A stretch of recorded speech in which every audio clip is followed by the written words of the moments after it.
Ko sem nekoč vprašal, kaj je tako zelo posebnega na golfu, sem dobil odgovor nič. Prav nič. Ampak sej, če prav dobro razmišljamo, je pravzaprav v tem poanta, zato ker golf je univerzalec in to že 50 let.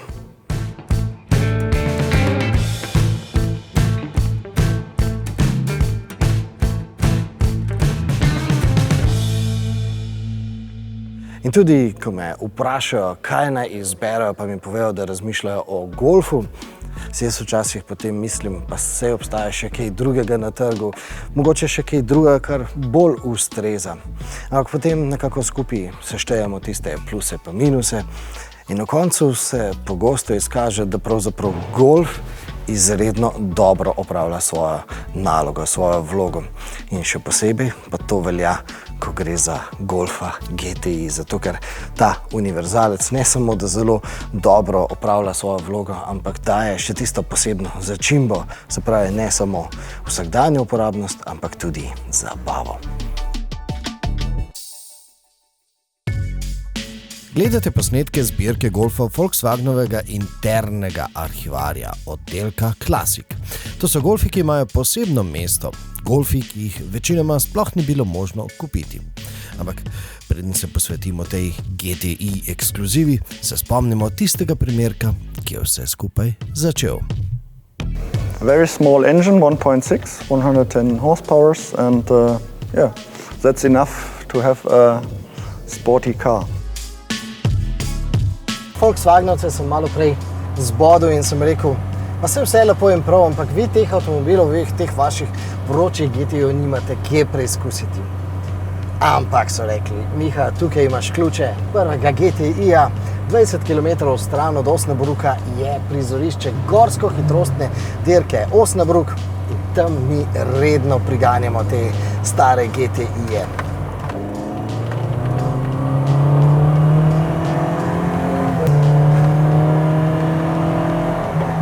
No in na teh ovinkih je takoj postalo očitno, da se preprosto te moderni, težki avtomobili nikakor ne morejo kosati s temi lahkimi, zabavnimi starodobniki. Namreč tale skoraj 50-letnik tehta komaj 850 kg. Zdaj pa pomislite, koliko tehta današnji električni avtomobili. Seveda, to je enkrat manj kot pa tehta moderni električni ID.3.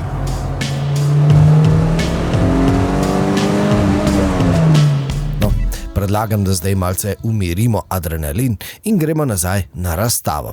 Ampak sej tudi v razstavni hali je rohnelo.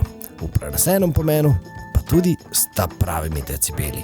Leta 1982 so se GTI navdušenci začeli zbirati čisto blizu slovenske meje, na avstrijski strani ob Vrbskem jezeru in ta GTI festival je sčasoma res zrasel v zares velik dogodek in sčasoma ga je začel sponzorirati kar sam Volkswagen. In Volkswagen je vsako leto pripeljal sem tudi kakšne študentske projekte. Se pravi, študentski inženirji, ki so svoje znanje nabirali v Volkswagenovih tovarnah, so za ta festival pripravili svoje drzne izdelke, pogosto seveda s takšnimi velikimi zvočniki in potem sčasoma je ta festival postal tudi zelo, zelo glasen festival, primeren predvsem za navdušence nad sfriziranimi avtomobili.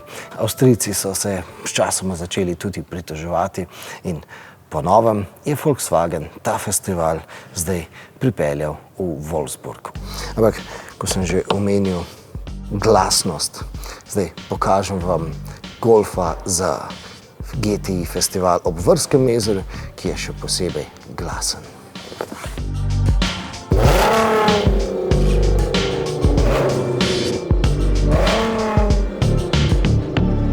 This concept is timeless. It's about 10 years old, but it looks like a new concept that could have been launched last week. I think the designer had a lot of fun.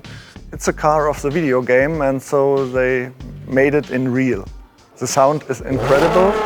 You can hear it. It's a V6 cylinder inside, and I think there is nothing between the exhaust and the engine because it's really loud. It's hard noise, but it's cool.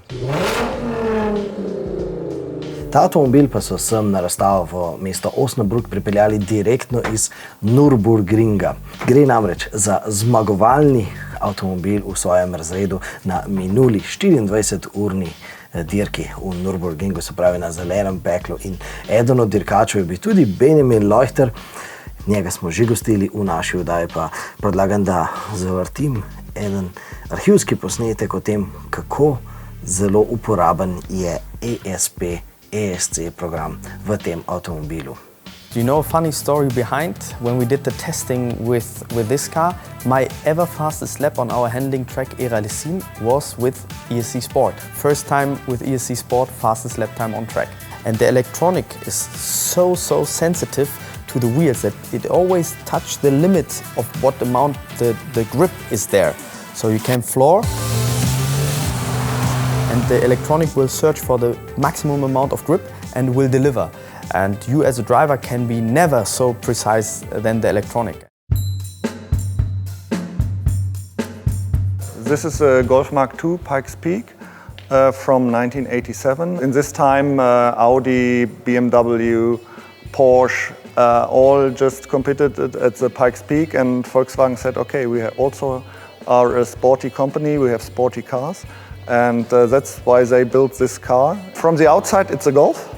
But all the rest is not a Golf. Two engines, one in the front, one in the back. You can remove the front and the back and you only have the cell. It's all aluminum and you have very pure driving. Inside is nothing, just some switches and nothing more. You have one gear shifter that works for both gearboxes. Tale siva zver, ta Pikes Peak specialka pravzaprav kakšne posebne veze z Golfom nima. To je seveda dirkalna specialka. Ampak ta dirkalnik, ta modro-beli dirkalnik je pa pravzaprav bolj ali manj serijski Golf G60, ki so ga seveda priredili za dirkanje. In seveda videli smo ga pogosto tudi v Sloveniji, saj je z njim dirkal naš rojak Darko Peljhan. In ja, spomnimo se tudi, da je s tem Golfom šel tudi na Monte Carlo. Peljhanovega rally golfa so uspeli homologirati tako, da so izdelali cestne golfe z enako osnovo. No, med temi primerki pa je bilo 12 še posebej zanimivih. This is a very special edition for homologation of the rally car. They built 5,000 units in Brussels in a look-like of the rally car. And 12 cars of this 5,000 got back to Hanover and got a G60 16-valve engine inside. And this is one of these 12 cars. Naslednji Golf pa je unikat in svojo športnost zelo zavzeto skriva. And this is a prototype with a six-cylinder inside, and it has about 450 PS, horsepower, and Lamborghini rims, Audi RS6 brakes, so it's quite an impression car. Also the interior, it's leather, and you have an Alcantara ceiling, so it is fairly expressive. So this looks a bit different to a normal Golf R. The body of the engine is a normal Golf Mark V. The rims are from the Lamborghini, and the car is a bit like a sleeper. You don't know what's inside. And yes, you need very good brakes to stop this car.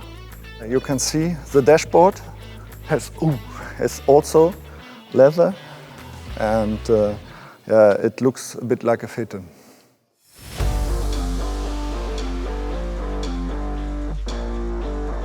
Leta 2002 so te tri rdeče slavne črke dobile hišno konkurenco, namreč Golf GTI je takrat dobil konkurenco v obliki Golfa R32. Takrat je namreč Volkswagen v Golfa ugradil 4-kolesni pogon in pa 6-valjni motor. In seveda takrat se je vnela vroča debata med golfovimi navdušenci, kaj je bolje, kaj je bolj zabavno voziti, prednje ali pa 4-kolesno gnanega Golfa.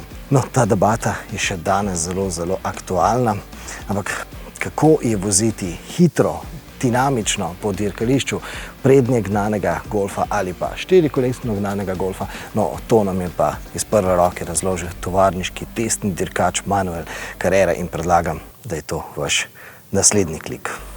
You need to enter slow to exit fast. It's what you want for racing. So in a front-wheel drive, car is a little bit nervous on the back. All of the hatchbacks are like that. And it's because it's the way to go fast on the exit. So you can play more with the weight of the car. You can transfer a little bit more. The rear gets a little bit loose under braking because all the pressure goes on the front. So the back is lighter. And then the car will create a rotation.